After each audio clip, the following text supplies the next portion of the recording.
Selamat berjumpa kembali dalam layanan audio Sahabat Seperjalanan. Hari ini adalah hari Sabtu 29 Juni 2024. Tema renungan saat teduh kita dengan judul Tanah Darah. Firman Tuhan terambil dalam Matius pasal 27 ayat 5 sampai ke 8. Demikian bunyi firman Tuhan. Maka ia pun melemparkan uang perak itu ke dalam bait suci, lalu pergi dari situ dan menggantung diri. Imam-imam kepala mengambil uang perak itu dan berkata, tidak diperbolehkan memasukkan uang ini ke dalam peti persembahan, sebab ini uang darah. Sesudah berunding, kemudian mereka membeli dengan uang itu tanah yang disebut dengan tanah tukang periuk untuk dijadikan tempat pekuburan orang asing. Itulah sebabnya tanah itu sampai hari ini disebut tanah darah. Mari kita berdoa. Bapa yang di dalam surga, kami ingin belajar di dalam setiap kehidupan kami. Kami mencari untung, kami mencari nafkah dengan cara yang benar. Dalam nama Tuhan Yesus kami berdoa, amin. Shalom sahabat seperjalanan yang dikasihi Tuhan, kita akan berbicara tentang tanah darah. Apa yang dimaksud dengan tanah darah? Alkitab mencatat tanah darah adalah tanah yang dibeli oleh para imam-imam kepala dari uang yang diserahkan oleh Yudas yang mengkhianati Yesus dengan menciumnya di Taman Getsemani.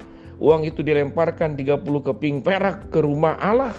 Lalu kemudian diambilnya, tidak dimasukkan ke dalam persembahan, tetapi dibelikan tanah untuk menjadi pekuburan orang-orang asing, dan tanah tersebut disebut sebagai tanah darah.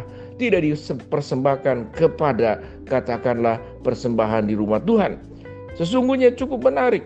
Di satu pihak imam-imam kepala ini tahu dengan jelas tidak layak bahwa uang tersebut diserahkan ke dalam rumah Tuhan. Tetapi di pihak lain, mereka jugalah yang kemudian menangkap Yesus, menyalibkannya dengan iming-iming membeli informasi di mana Yesus, siapa dia, bagaimana wujudnya, dengan mendapatkan informasi dari Yudas yang menjual Yesus. Waktu aku bertemu dan aku mencium dia, maka dialah orangnya, tangkaplah dia. Dari situlah kemudian Yesus ditangkap di Taman Getsemani dan kemudian dieksekusi dengan cara disalibkan. Hanya dengan 30 keping perak. Berapa besar jumlah 30 keping perak kalau kemudian jumlah 30 keping perak itu bisa dibelikan untuk pekuburan orang-orang asing? Berarti itu tanah yang bukan tanah sedikit. Jumlah tersebut dianggap sebagai jumlah yang layak dan banyak. 30 keping perak bisa membeli tanah untuk pekuburan orang-orang asing. Jadi ini uang yang kalau diuangkan zaman sekarang dengan pertimbangan tanah itu mungkin miliaran atau ratusan juta. Rasanya miliaran kalau diuangkan dengan kondisi uang sekarang. Dengan demikian sahabat perjalanan, apa dimaksud dengan tanah darah dan apa pelajaran yang kita bisa ambil dan kita petik dari peristiwa ini? Mari kita belajar tentang siapa itu Yudas Iskariot. Yudas Iskariot memang bendahara yang dipercayakan oleh Yesus. Sebelum Yudas itu menjual Yesus, Yudas itu sudah terbiasa memang mencuri uang dari kas yang dipercayakan kepada Yudas. Dan Yudas itu pandai piawai dalam bersilat lidah. Jadi dia terbiasa untuk berbohong, mengucapkan kata-kata tertentu. Kita melihat bahwa di zaman terdahulu mungkin tidak ada audit keuangan secanggih zaman sekarang. Ada pembukuan. Jadi sifatnya mungkin dipercayakan saja. Hanya gambar-gambar besar saja, dapat uang berapa, keluar berapa, dipercayakan sebagai bendahara untuk mengelola kebutuhan pelayanan Yesus dengan para murid yang ada. Tetapi Yudas memang dari awalnya memang dia tidak mencintai Tuhan. Dia mencintai uang. Dia tidak mencintai pekerjaan Tuhan. Dia mencintai pekerjaannya sendiri, yaitu suka mencuri. Tatkala kemudian Yesus benar-benar ditangkap, lalu kemudian benar-benar dieksekusi dan benar-benar disalibkan, Yudas kemudian di dalam firman Tuhan katakan dia menyesal. Dia menyesal karena Yesus kemudian dieksekusi. Yesus disalibkan.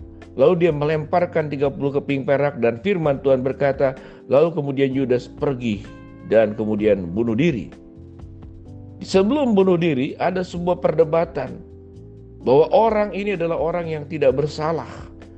Lah kemudian disalibkan. Jadi seakan-akan Yudas itu mengomentari peristiwa yang dialaminya. Dia menyesali mengapa dia menjual Yesus. Tetapi para imam kepala berkata, itu urusanmu, bukan urusanku. Lalu kemudian dikatakan Yudas pergi bunuh diri. Dan kemudian para imam kepala itu dan kelompoknya menggunakan uang ini, mengelola uang ini untuk membeli tanah yang disebut dengan tanah tukang periuk. Jangan-jangan yang menjual tanah ini memang tukang periuk, namun disebut sebagai tanah darah untuk menjadi pekuburan orang-orang asing. Sampai titik ini sahabat seperjalanan, apa yang kita pelajari? Setiap kita memang membutuhkan uang. Setiap kita membutuhkan materi untuk kebutuhan. Apalagi di zaman sekarang dengan seluruh kebutuhan yang ada. Apalagi tiap bulan kita merasa bahwa pengeluaran itu lebih kencang daripada pemasukan. Bahkan tidak jarang sebagian dari sahabat seperjalanan terbelit oleh utang. Atau bahkan pinjaman online. Atau kemudian judi online. Berbagai macam cara dilakukan. Jangan-jangan kita pun melakukan perkara yang sama seperti dilakukan oleh Yudas. Kita mengambil keuntungan, melakukan apapun, menjual siapapun. Mungkin menjual iman, mungkin menjual kejujuran. Kita menjadi orang yang pandai bersilat lidah. Kita menjadi orang yang mencuri tidak hanya uang, tapi mencuri bagaimana peluang-peluang yang lain. Kita mengambil bagian yang bukan bagian hak kita. Itu pun juga pencurian. Kita kemudian bekerja tidak bertanggung jawab, korupsi waktu, korupsi kepercayaan, korupsi segala hal. Lalu kita bekerja kepada satu tokoh tertentu, usaha tertentu, lalu kemudian relasi bisnis yang ada, itu kita buat kembali relasi baru dengan membuka usaha baru. Sehingga perusahaan yang dimana kita bekerja, kemudian perusahaan tersebut menjadi dirugikan dengan tindakan-tindakan kita. Itu pun masuk di dalam kategori pencurian. Pencurian tidak hanya berbicara tentang sesuatu yang sifatnya materi, tetapi tindakan-tindakan pengkhianatan di mana orang memberikan kepercayaan kita sepenuhnya, tetapi kepercayaan itu kita hianati, kita manfaatkan, kita menusuk orang yang mempercayai kita itu dari belakang. Itu juga adalah bentuk pengkhianatan, itu pun juga adalah bentuk pencurian, itu pun adalah bentuk kejahatan di hadapan Tuhan. Biarlah sahabat seperjalanan kita, seburuk-buruknya kita melihat Yudas Iskariot masih punya hati nurani. Namun tindakan pertobatannya sayang kemudian diakhiri dengan sebuah tindakan bunuh diri. Bukan pertobatan, perubahan hidup.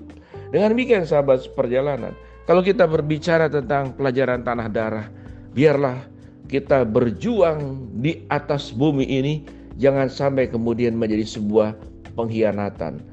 Tanah darah itu adalah tanah pengkhianatan. Bagaimana Yesus memang di dalam kehendak Allah ditentukan untuk disalibkan. Tetapi bagian tentang pengkhianatan Yudas adalah kisah tersendiri.